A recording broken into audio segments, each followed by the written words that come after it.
पिछले एपिसोड में हमने देखा चैंगमिंग ने अपनी पावर को बढ़ाने के लिए बोन मैरो फ्रूट का इस्तेमाल किया, जिस वजह से उसकी बॉडी में काफी पावर गैदर होने लगी। इसीलिए अब उसकी बॉडी कभी भी ब्लास्ट हो सकती थी। लेकिन इससे पहले ऐसा होता उससे पहले उस जगह पर जाओ मैं आ गई, जो काफी मुश्किल से चैंगमिंग की पावर को कंट्रोल करने में मदद करती है। लेकिन इसकी वजह से उसकी कंडीशन खराब हो गई थी। फिर अगली सुबह लिंगर चैंगमिंग के पास आती है, जो उसे बताती है कि उसके ग्रैंडफादर किडनैप हो चुके हैं। तो अब आगे एपिसोड की शुरुआत में केंगवे कहती है अभी तक sect master Changming great film dynasty पहुंच चुके होंगे। साथ ही उस जगह पर कई सारे लोग ऐसे हैं जो मास्टर को चोट पहुंचाने की कोशिश करेंगे। इसलिए मैं चाहती हूँ कि तुम मास्टर के पास जाकर उनकी सहायता करो। ये कहने के बाद केंगवे एल्डरलिन की ओर देखने लगी। दूसरी तरफ एक जंगल में चैंगमिंग और लिंगर को देखते हैं, जो आपस में बातें करते हुए आगे की ओर बढ़ रहे थे। साथ ही लिंगर उसे बताती है कि उसके ग्रैंडफादर एक नंबर के जुआरी भी है, क्योंकि एक बार लिंगर के ग्रैंडफादर के पास जुआ लगाने के लिए कुछ भी नहीं था, तो उसने लिंगर को ही जुआ पे लगा दिया। और हारने के बाद 1 महीने के लिए लिंगर को दूसरे के घर में जाकर बर्तन को साफ करना पड़ा। उसकी बातों को सुनने के बाद चैंग मुस्कुराते हुए कहता है क्या तुम्हें डर नहीं लग रहा कि तुम्हारे ग्रैंडफादर फिर से जुआ में हार चुके होंगे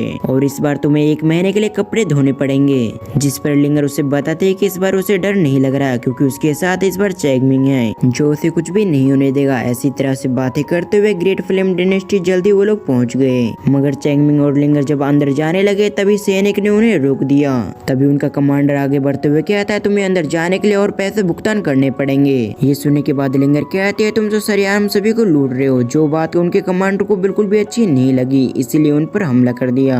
लेकिन इससे पहले वो हमला लिंगर को लगता उससे पहले चैंगमिंग ने उस हमले को रोक दिया। साथ ही उनसे लड़ने लगा और कुछ समय के अंदर ही चैंगमिंग ने उन सभी को हरा दिया। दूसरी तरफ हम ग्रेट फिल्म डायनेस्टी के सेकंड प्रिंस को देखते हैं, जिसके बॉडी के अंदर से एक लड़की बाहर निकली, जो बाहर आने के साथ ही कहती है वो सभी लोग आ चुके हैं। और मैं तुम्हें एक बात बता देना चाहती हूँ, वैसे चैंगमिंग के पास जो सिस्टम है उसकी इंटेलिजेंस मुझसे काफी वीक है, मगर वो मुझसे कई गुना पावरफुल है। इसलिए मैं चाहती हूँ कि तुम उस पर हमला मत करना। इससे हमें पता चलता है कि सेकंड प्रिंस के पास भी एक सिस्टम है। और अगर आपको पता है कि आखिर अभी तक हमें कितने सिस्टम इस सीरीज में देखने को मिला, तो आप मुझे कमेंट करके जरूर बताएं। फिर हम क्युआंग और चैंगमिंग को देखते हैं, जो आगे की ओर बढ़ रहे थे। तभी क्युआंग कुछ महसूस करती है, जिस वजह से उसने अपने सूट को पहन लिया था। उसे रिएक्ट करता हुआ देख चैंग मुझसे सवाल करता है क्या तुमने कुछ महसूस किया, जिस पर वो बताती है कि मुझे ऐसा लगा कि यहाँ पर कोई सिस्टम मौजूद है, इसीलिए हमें और भी केयरफुल रहना होगा, क्योंकि मुझे नहीं पता आखिर सिस्टम के पास कौन सी पावर होगी। और तो और मुझे अभी महसूस हुआ कि मेरी किसी ने पावर फील कर दी है। इधर क्युआंग की बातों को सुनने के बाद चैंगमिंग थोड़ा सा परेशान हो गया। अब अगले सीन में हम रात को देखते हैं, जहाँ एक व्यक्ति कहता है जनरल मैं थीफ सेंट के बारे में कुछ जानता हूँ, मुझे पता है कि आखिरी बार वो आपके रूम से गायब हुआ था। साथ ही मैंने कुछ लोगों को देखा जो थीफ सेंट को ढूंढते हुए यहाँ पर आ चुके हैं। उसकी बात सुनने के बाद जेनेट बिना समय गवाए उसे खत्म कर देता है। तभी वो कहता है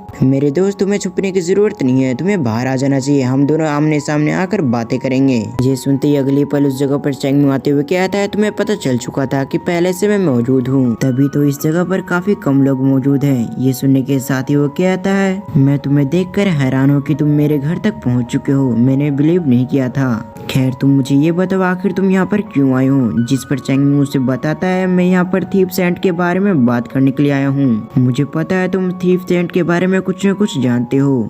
जिस पर सीटियन हाउ कहता है तुम उसके बारे में बात करना चाहते हो, लेकिन आखिर तुम्हारी हिम्मत भी कैसे हुई कि तुम मुझसे इसके बारे में सवाल कर सको। ये कहते हुए उसने अपने ट्रैप को एक्टिवेट कर दिया। दूसरी तरफ हम चैंगमिंग को देखते हैं, जो ये देखने के बावजूद अपनी जगह से नहीं हिलता, क्योंकि उसे पता था कि ये सभी ट्रैप इतने पावरफुल नहीं है। और चैंगमिंग ने जैसा सोचा था ऐसा हुआ भी, कोई भी अटैक उससे छूने से पहले डिस्ट्रॉय हो गया। मगर इससे पहले टियान हाउ दूसरी मूव चलता उससे पहले चैंगमिंग ने अपने गोस्ट हैंड टेक्निक का इस्तेमाल करते हुए उसे पकड़ लिया।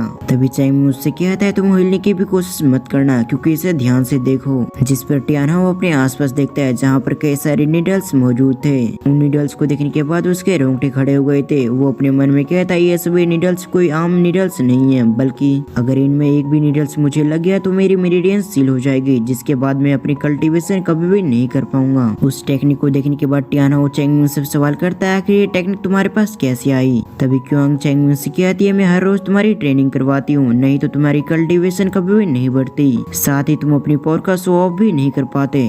तभी चैंगमिंग बैठते हुए कहता है अब मुझे बताओ आखिर थीफ सेंट कहाँ पर है।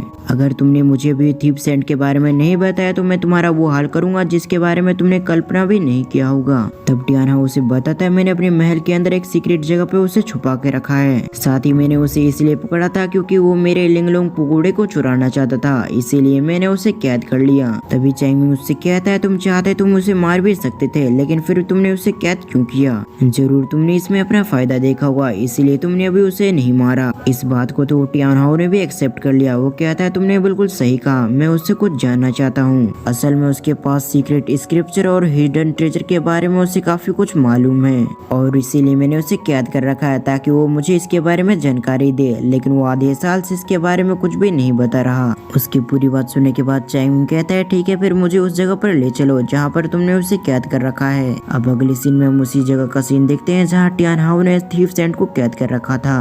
तभी क्योंग चैंगमिंग को बताती है इस जगह पर कुछ गड़बड़ है क्योंकि मेरी पावर यहाँ पर काम नहीं कर रही। ये सुनते ही चैंगमिंग ने अपनी पावर को एक्टिवेट कर लिया था, लेकिन अब तक काफी देर हो चुकी थी। तब टियान हाओ से बताता है तुम जहाँ पर हो वहाँ पर एक फॉर्मेशन बनी हुई है, इसलिए तुम्हारी कोई भी पावर यहाँ पर नहीं चलने वाली। साथ ही तुम तो थीफ सैंड से मिलने के लिए आए थे, इसीलिए तुम जाओ और थीफ सैंड से मिल लो। ये सुनने के बाद चैंगमिंग अंदर चला गया था जहाँ उसे एक ओल्ड मैन देखने को मिलता है। जो ओल्ड मैन अपने साथ चैंगमिंग को शतरंज खेलने को कह रहा था। इस पर चैंगमिंग कहता है कि आप नहीं चाहता कि मैं आपकी मदद करूं। अब अगले सीन में हम सुलिंगर को देखते हैं जो एक होटल के अंदर खाना खाकर आराम से पड़ी हुई थी। तब उस जगह पर थ्रू आते हुए सुलिंगर से कहती है कि सुलिंगर तुम उठ जाओ क्योंकि कुछ समय से चैंगमिंग मुझे नहीं दिख रहा। मुझे ऐसा लगता है कि उन लोगों ने चैंगमिंग को पकड़ लिया है, जिस वजह से तुम्हें उठ जाना चाहिए। फिर दोबारा से सीन शिफ्ट होकर हम चैंगमिंग को देखते हैं जिसने अभी तक उस ओल्ड मैन को अपने बारे में सब कुछ बता दिया था। फिर चैंगमिंग उससे कहता है मैंने अपने बारे में तुम्हें सब कुछ बता दिया है, तो मुझे बताओ आखिर इन लोगों ने तुम्हें क्यों कैप्चर कर रखा है? जिस पर वो कहता है मेरे पास एक स्पेशल पावर है कि मैं किसी के भी QI लक को किसी दूसरे के अंदर ट्रांसफर कर सकता हूँ और उन्हें लगता है कि तुम्हारे अंदर QI लक काफी अच्छा है, इसलिए वो चाहते हैं कि मैं तुम्हारे अंदर से QI लक को निकाल कर उसके अंदर डाल दूं।